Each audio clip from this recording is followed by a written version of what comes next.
Just, okay. So, hey, Facebook, I know that I am a few days early, but I know on Saturday I accidentally triple booked. And that's what happens when sometimes when you're building a business and you meet amazing people like Karen.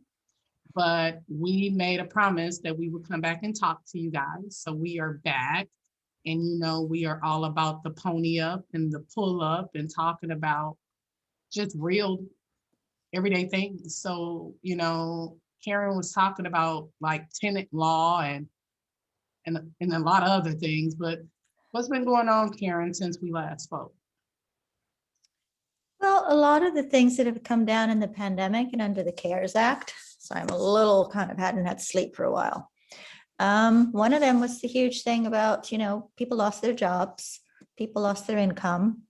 The CARES Act didn't kick in hard enough for that, but at least they created what they called tenant protection laws, so you couldn't get thrown out, which in some states kind of aligned with what was currently moving forward. And in other states, it just went clash against everything that was already preset.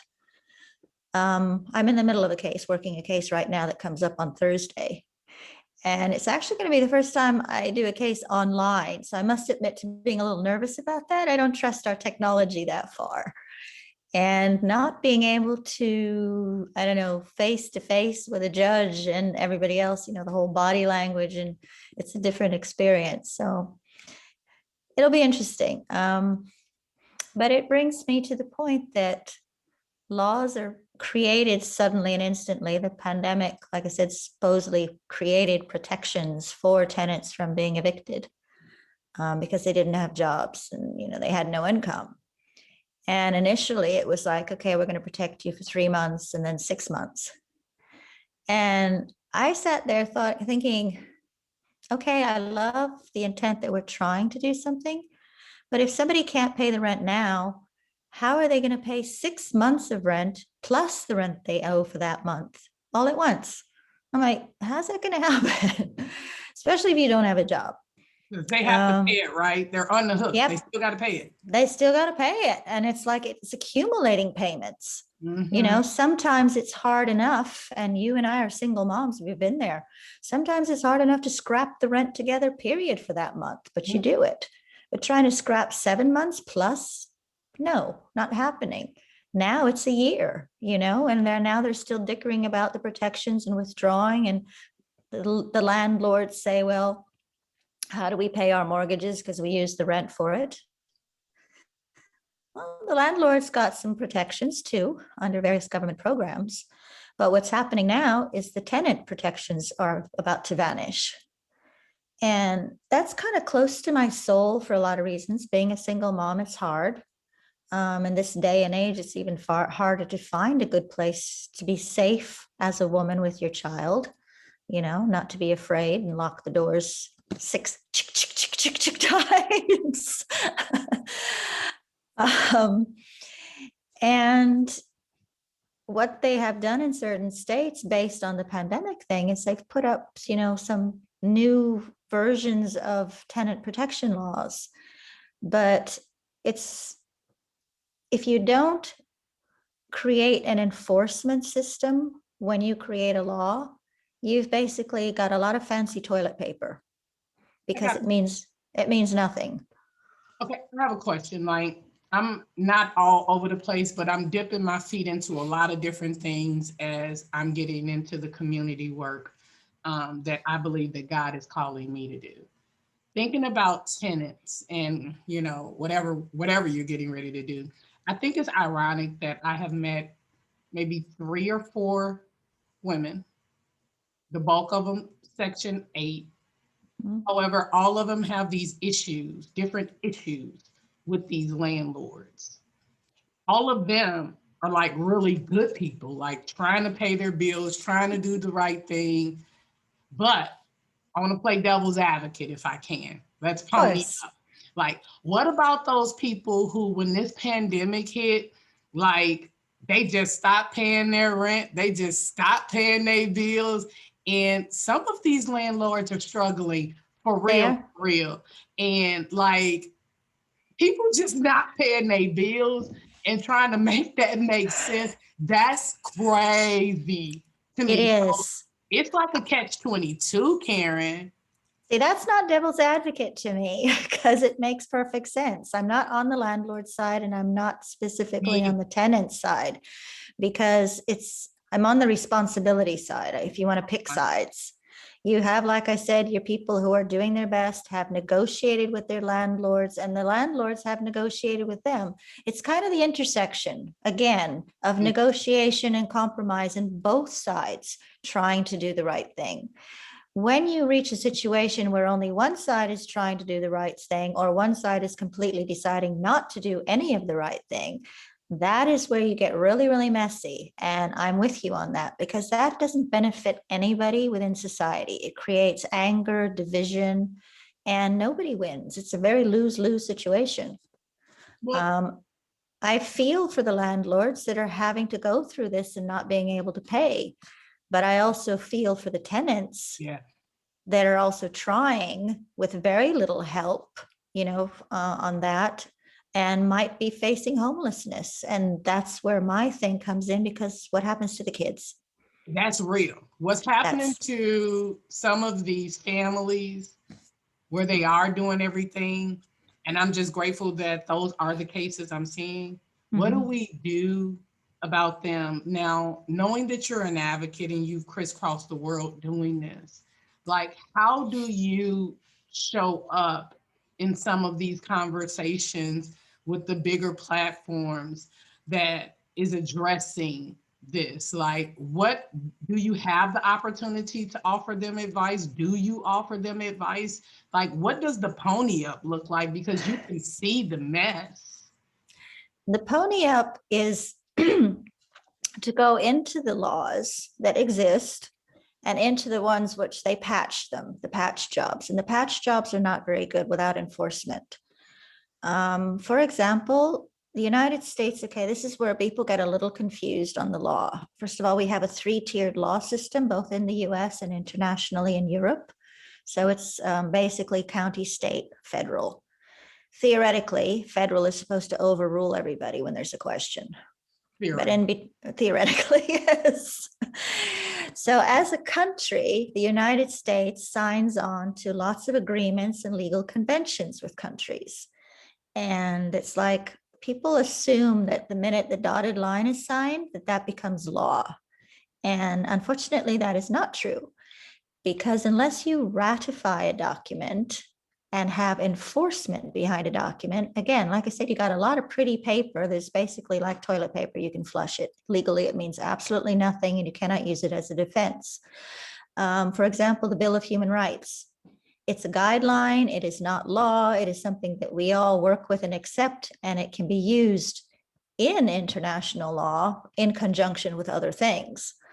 But if the United States or any other country for this matter, what do you want to call it, India, Germany, or the UK, whatever, has this as the Bill of Human Rights and they bring it in for children's rights and various other things, it's not actually law. You have to use it with law. So bringing it back down from that level to what's going on now, for example, in this case, the pandemic brought on a lot of tenant protection, but it's not law. And because it's not law, there's no way that people on both sides, the landlord or the tenants, have any protection when it stops. And we don't really have the time right now, depending on how long this next package works, to create those laws with enforcement. So, for example, there's a case here where I don't know if you have it in Missouri, where if a tenant is evicted through no fault of their own. Where are you at again? Oregon. Okay. So I don't know, like I said, if a tenant is evicted through no fault of their own, they've paid their rent, everything, they've done everything right. There's a certain, parameters. Then they are due by the landlord what's called relocation fees, money, to help them move, find a new place, because it's been through no fault of their own. They've been having to move. And this was hailed as a major move in the city and in the county. And unfortunately, it has no enforcement. So even though theoretically it passed into law, if a tenant leaves and requests from his landlord to have his money paid, the landlord can just say, no, I don't really feel like it. And then you are forcing the tenant to go into court, which is additional costs that already the person doesn't have, right? So it's this vicious circle that happens if you don't think things through on the legal way of saying, okay, this is our idea, this is the law, we're going to build around it, but let's also build some enforcement for both sides. Let's protect the landlord from somebody who never wants to pay, and but we also want to protect the tenant. Let me ask you this, just thinking about that from the pony up standpoint, because I'm loving building community and just getting to know you. How do both sides, or how do we come together to move the needle to protect both like the landlords and the tenants? Because you appear to be a person that care about everyone and want equity for everyone and equality for everyone. What recommendations, like we are good at citing out problems, but what solutions, like how would you rectify this? What recommendations?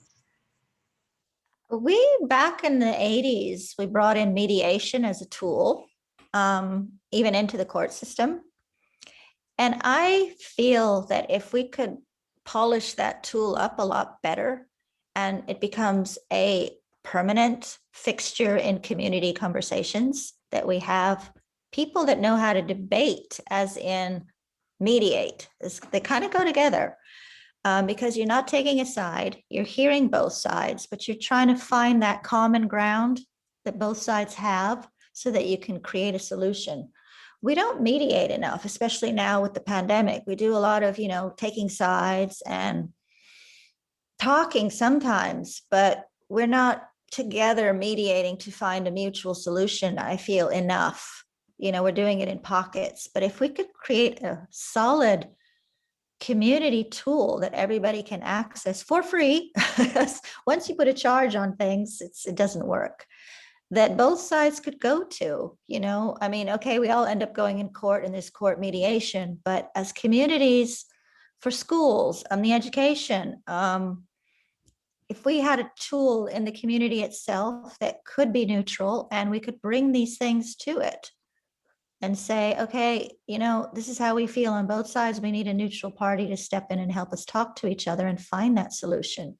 Because as long as we keep banging our heads up against each other, it's hard. It's really hard. Sarcastic statement, looking for a sarcastic response.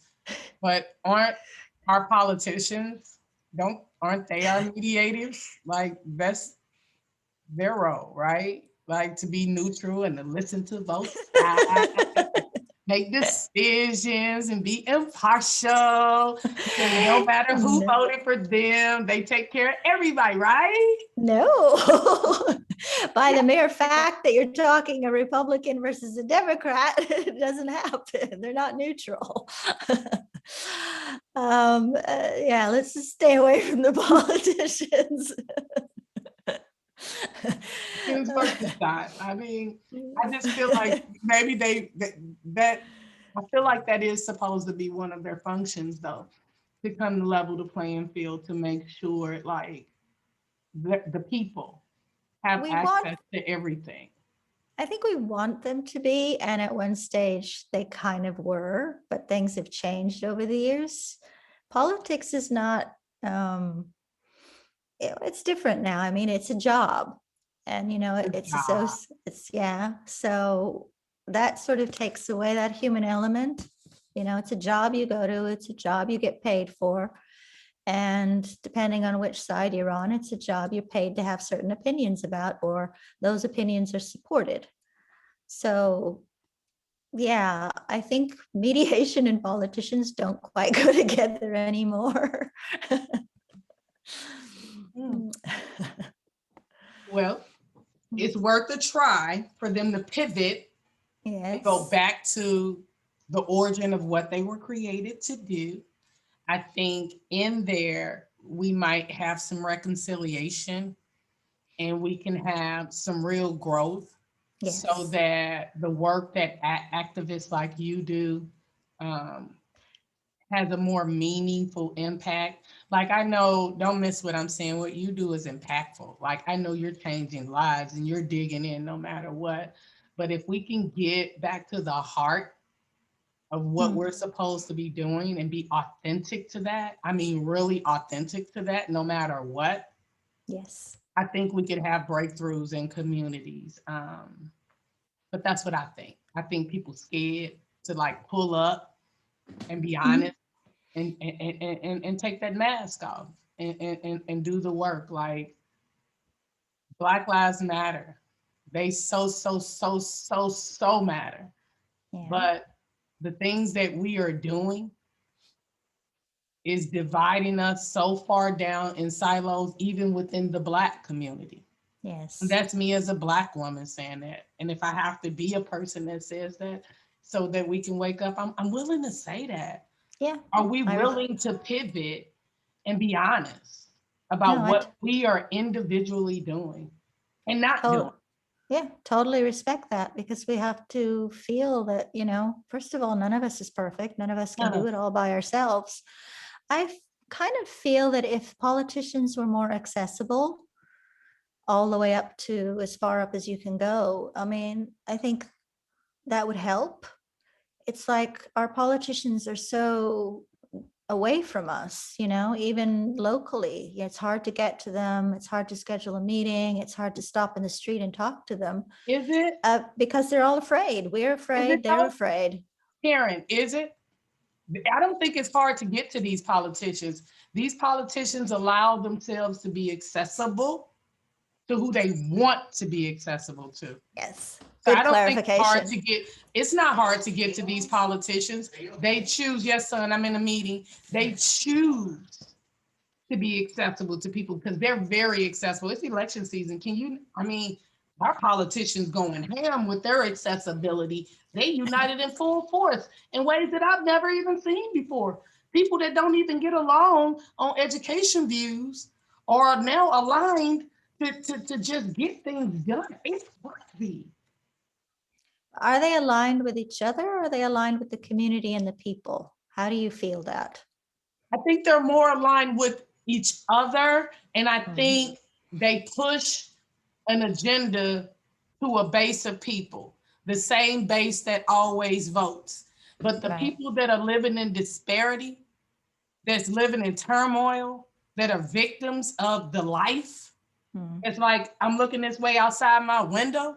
They don't reach them. They have other people come throw flyers and stuff on their doors. They not mm, reaching out. They not digging in. mhm. They not making a real change. Pony up. No, ma'am. How do you feel? Because this is what I'm seeing a lot of. I told you I was down at a protest over the weekend with my camera, Mm-hmm. and I'll send you the photo because to me it sent very mixed messages. Mm-hmm. But when we talk about accessibility, and like you said, it's accessibility to those that are the chosen almost of, and again, that's to me, accessibility should be the other way around.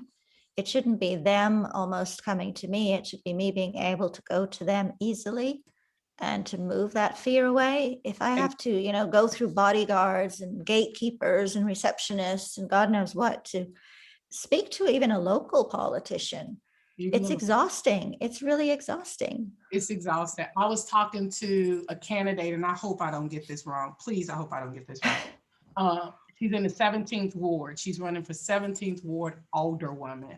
Her name is Sweet Tea, and she's just grassroots. It's something about these grassroots organizations or people that's running. They're not known, like they don't have the juice. They don't have the circle. And she was telling me how she was trying to go into this apartment complex, Karen, in the Central West End. So if you look up the Central West End, it's a prominent area. It's about 5 minutes away from my neighborhood, maybe 10 max. But you can tell night from day. You blink your eyes, you be like, dang, what? Like I really left the hood, Central West End. But this particular apartment complex, when she went in, all the elevators were down.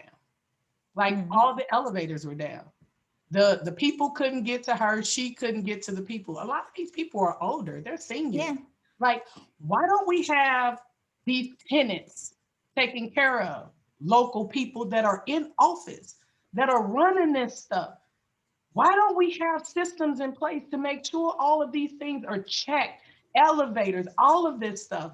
But the bigger thing is the people that she's running against, like they've been in office 10 plus years or whatever, years and years. So they are Mhm. a part of the establishment They're entrenched. They're and very they're much all entrenched. entrenched. They're all friends. So Mhm. you don't have a chance when you're trying to bring something good, like Miss Lou that's been in the neighborhood for 20 years. All she know is the person that's been there, and then her mama and her auntie. All these Mhm. people that's been there, so they gonna always vote for the name they hear, and not Yeah. want to give a fresh person a chance because that fresh person is saying, "We got to shake this up." Yeah. Aren't y'all tired of the bullets? Ain't y'all tired of the bodies? Are you tired Mhm. yet? Because every time I see another Black person dying, I'm like, what are our politicians doing? Because they stomp hard saying Yeah. Black Lives Matter. Thanks. But what you do? Yes, yeah. I'm glad you said that because I noticed that here, especially, being in one of the major protest cities, how quiet it's gotten. Yeah, And I'm like, what happened? What happened? what happened? So, yeah, I'm going to ask you that as a Black woman. What the hell happened? Because it's I don't gone know. silent. I don't know. I feel like people got some of what they wanted. The money is flowing in ways that they want. What did they get? That's my question. What did they get? They got a stimulus check now, but what did they get What, in the what past year? my pastor called it a stimmy. I don't know what those stimulus checks did, but what I do know is that we are not moving the needle. Like in No. any of the things that we are fighting for, as it applies to equity and reconciliation and race relations, and any of those things, like we, in my opinion, we're not. What we're doing is we're moving further apart, and Yes. and it's because we will not listen to each other. I'm even listening to the people that are adamantly against critical race theory or the Yeah. 1619 project, whatever you want to call it. Look, We all okay, need to hear each other and talk about it. I I don't care agree. what you say. Like you cannot deny what happened. You cannot not educate people on it. Like to not educate Mm. people on it is complete ignorance. Like I understand that you weren't taught it, your mom and them wasn't taught it, your daddy and them wasn't taught it. But we need to be educated on what Yes. happened. It happened. Now, people that's trying Well, to push this and teach on it, like put some respect on how you trying to bring this in. And like, can you start talking to these communities that have lived in a box their whole life? Like, I don't mean to be harsh, but we got to no. pivot how we doing this. Crazy. Education is not ramming some new version of something that suddenly, to be brutal, something suddenly came up with. Oh my God, we're going to come up with this model now and we're going to shove it down everybody's throat. First of all, without discussion. And second of all, without an understanding of how education operates.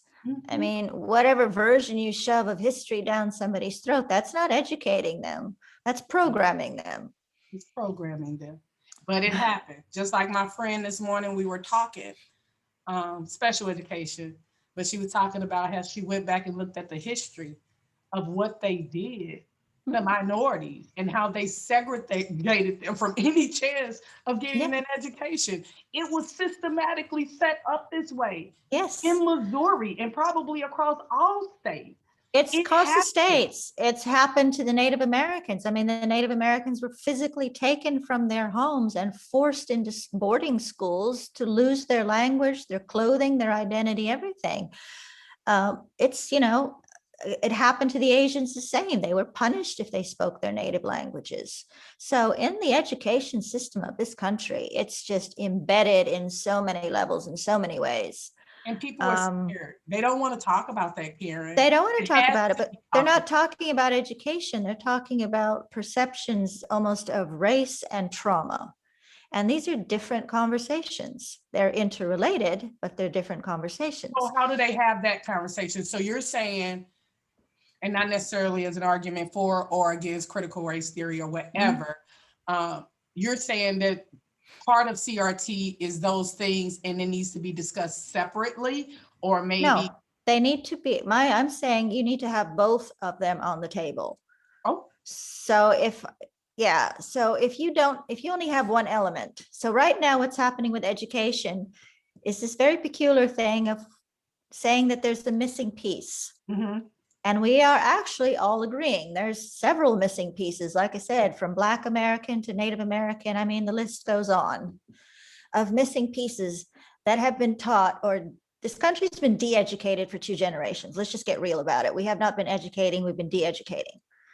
But they've taken more and more pieces of history out. They've taken more and more controversy out, and they've taken more and more the ability to talk about things out. This is like what I said about statues. Take away that, and there's nothing left to talk about except what you've been programmed.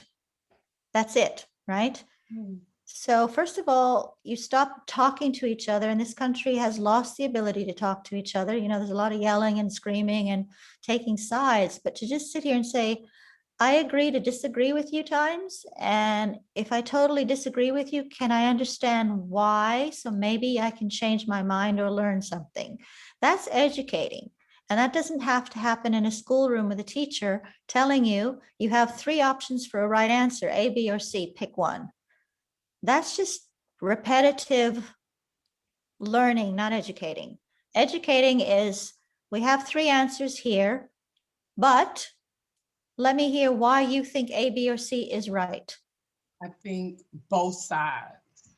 Mm-hmm. We're talking about education because, we got the little private group going on. It's a little quiet right now, but both sides, left and right, we'll just leave it at that. They want their way to be the only way. Yeah, And I think both sides are wrong. We have to talk about all of it. I mean, yes, all of it. So I really urge adults to let's go get in some little groups and some facilitation groups and talk about the tough stuff that we don't really want our kids to know about, and maybe get in some parenting class or whatever, so we can figure out how, yes, I'm being sarcastic, how we're going to pivot and be prepared for this, because guess what?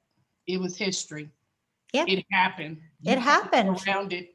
It happened, and like I said, the fact, that people were shot off trains like animals, it happened. To deny history, no, that's not education again, but to take now suddenly one piece of history and throw the rest of it away because we're going to only focus on this piece now, that's not history either. No. So the history is all of the mess. Mm-hmm. Everybody's mess. That's history. And sometimes it's uncomfortable. It's, we're like, oh shit, I can't believe that as a human species that we were capable of that.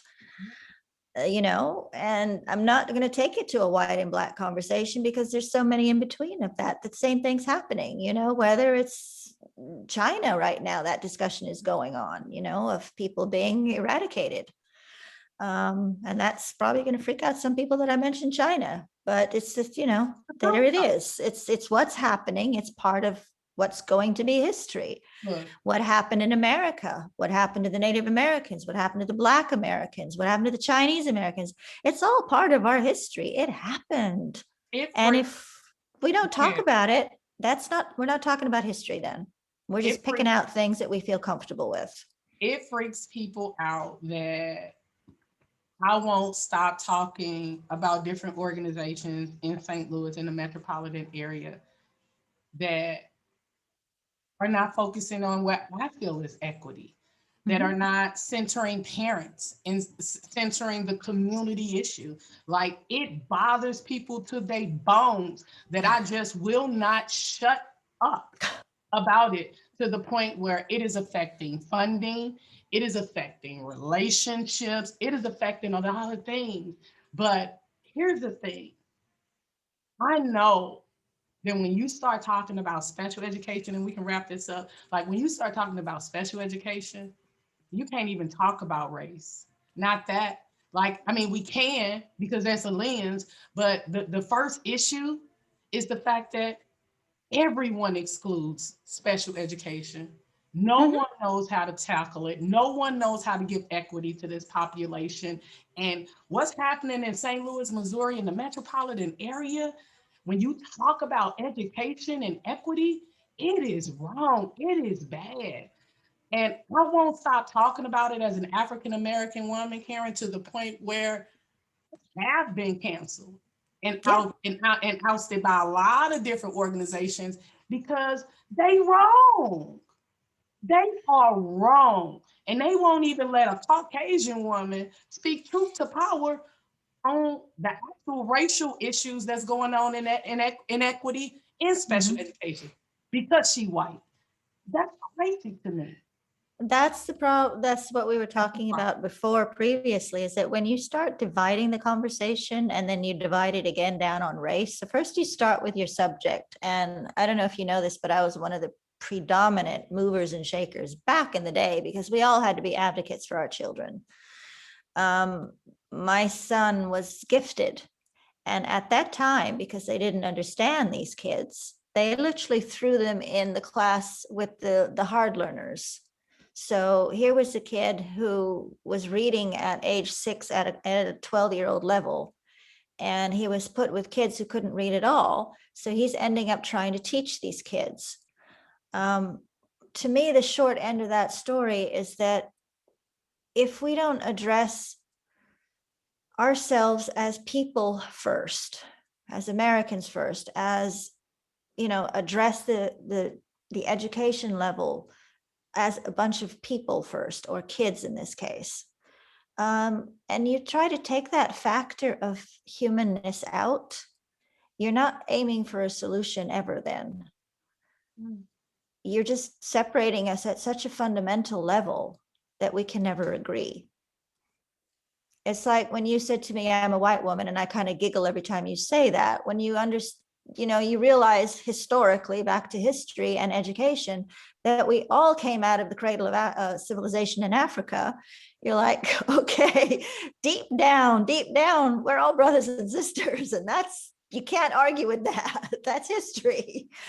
But if you don't know that history, or you don't know your own history, Black history was just torn to shreds, then the first person who comes along and says, I'm an expert and I'll tell you all about it, takes over the game. And it's you lose the equity because it's a one single voice out there that says, I know everything.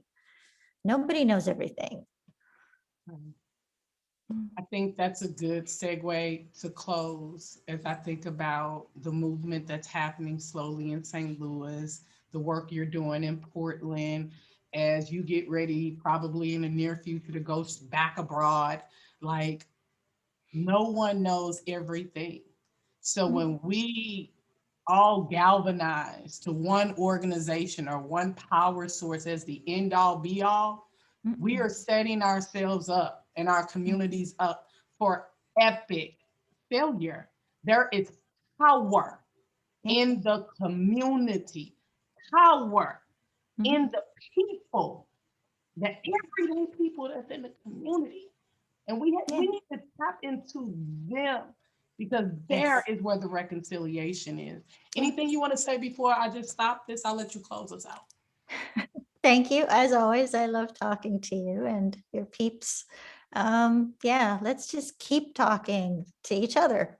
Let's just keep doing it. All right. Bye, y'all.